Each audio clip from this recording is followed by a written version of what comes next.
You are watching the most popular sport in human history right now.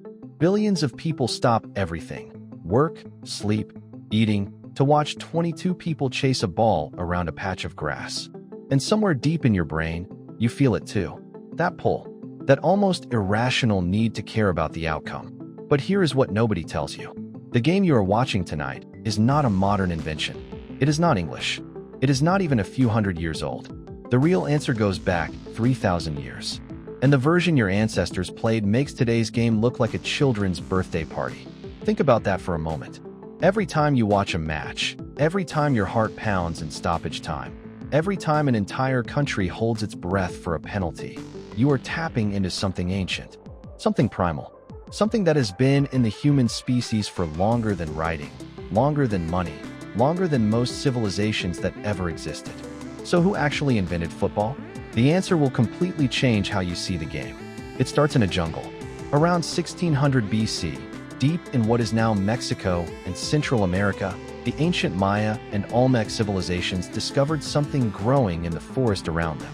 A tree that, when cut, bled a thick white liquid. When that liquid dried and was shaped, it bounced. Rubber. The only civilization on Earth with access to it. While everyone else was making balls out of stone, wood, or inflated animal bladders, the people of Mesoamerica had something extraordinary. A ball that moved like it was alive, and they were obsessed with it.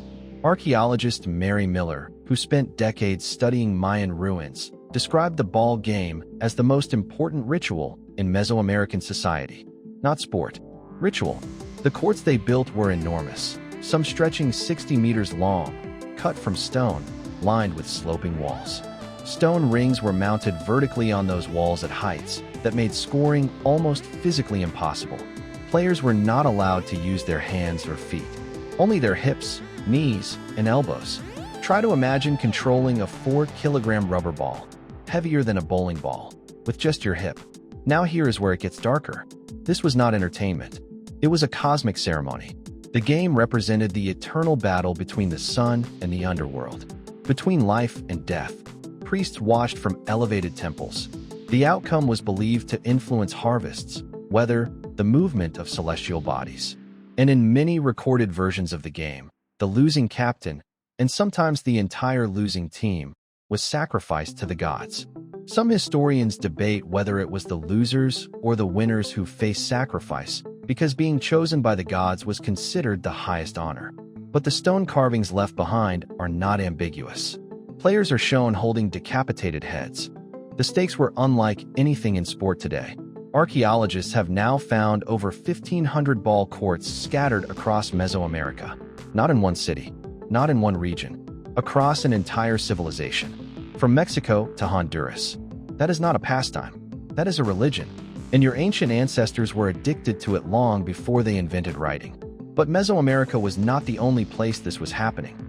On the other side of the world, around 476 BC, during China's Warring States period, a different form of the game was being born. It was called Cuju, which translates, with beautiful simplicity, as kick the ball. A leather ball stuffed with feathers and hair. A silk sheet stretched between two bamboo poles, with a small circular opening cut into the center. The goal was to kick the ball through that opening without using your hands. Historian Bian Que documented Cuju as far back as the Han Dynasty, noting that it was not merely a game for peasants. Chinese emperors played it, generals trained their armies with it, and it was officially recognized as a competitive sport around 200 BC.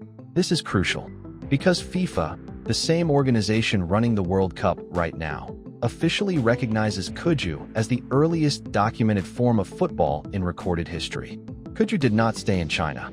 It spread to Korea, where it became Chukguk, to Japan, where it transformed into Kamari, a version played in silence, in flowing robes, in temple gardens, where there were no winners, no losers, no scores. Just players standing in a circle, gently keeping the ball in the air. The opposite of everything football is today, and yet unmistakably the same game, filtered through an entirely different set of human values. Meanwhile, in ancient Greece, they had episkiros, 2 teams, 1 ball, a line drawn in the dirt between them, and the objective to throw or kick the ball past the opposing team's boundary. The Romans adapted it into Harpastum, a violent, chaotic version used by legions as military conditioning. No real rules. Full contact. Small hardball. Think rugby played by people who had also invented gladiatorial combat. And here is the part most people do not know. As the Roman Empire expanded across Europe, into Britain, France, Spain, modern-day Germany, Roman soldiers brought Harpastum with them. They played it in garrison towns, in fields outside occupied settlements. The local populations watched, and then they started playing too. The seeds of European football were planted not by English gentlemen in top hats, but by Roman soldiers carrying out military drills 2,000 years ago. By the time medieval England comes into the picture, the game had already been evolving for over a millennium. And what they played would be unrecognizable to you today. There were no pitches, no teams with set numbers, no referees. Entire villages, sometimes hundreds of people, would chase a single inflated bladder through streets, over fields, through rivers, from one end of a town to the other. It lasted all day. Property was destroyed. People were seriously injured. The noise was described in historical accounts as deafening. It was so disruptive that multiple English kings tried to ban it. King Edward II issued a royal proclamation against it in 1314. He cited the noise, the violence, and the damage to public property. King Edward III banned it again in 1349 because he was concerned it was distracting his soldiers from archery practice. King Henry IV added another ban in 1409. 3 different kings, decades apart, all banning the same game. The game kept being played anyway, and that tells you something important about your species. You cannot legislate away the need to play. Researcher Stuart Brown, who spent decades studying play behavior in mammals, found that play is not optional for human beings. It is a biological drive, as fundamental as hunger or sleep. Every attempt to suppress football across history, whether by English monarchs or Mayan priests making it a matter of life and death, failed, because the pull of the game is not cultural. It is neurological.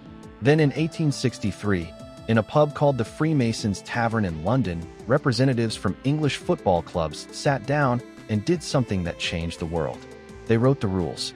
Not rules for their region or their city, a universal set of laws. The Football Association was formed. Handling the ball was banned. A standard size for the ball was established. And the modern game took its final shape. Not without a fight. Some clubs refused to accept the prohibition on handling. They walked out. They formed their own sport, with their own rules, their own ball, their own name. They called it rugby. So in one evening, in one room, one meeting produced 2 sports that now between them are watched by nearly half of every human being alive. That is the version of football history you were never taught. Not because historians did not know it, but because the story that England invented football is a better story for England. The truth is far more interesting. The truth is that football belongs to every culture that ever existed on Earth. To ancient Mesoamerican civilizations playing for their gods. To Chinese emperors training their generals. To Japanese monks who made it a meditation. To Greek and Roman soldiers who made it a weapon. To medieval villagers who made it a riot. And to you, right now, watching a match and feeling something in your chest that you cannot fully explain. That feeling is not about football. That feeling is 30 centuries old. It is the same feeling that made a Maya warrior step onto a stone court, knowing the stakes. The same feeling that made a Chinese emperor stand up from his throne to take a kick. The same feeling that made medieval villagers ignore 3 royal bands to chase a ball through the streets. You were born into a species that has been doing this for 3,000 years. And tonight, when the whistle blows and the crowd erupts, you are not watching a sport. You are watching the oldest ritual humanity has ever had. The one that outlasted empires, survived royal bands, crossed every ocean, and reached every corner of Earth. The one that, for all our differences in language and history and belief, every single culture independently decided was worth playing. You are watching something that has always been in you. You just never knew how far back it went. If you enjoyed this video, please consider subscribing. A brand new video goes up on this channel every single day. It would mean everything to have you here.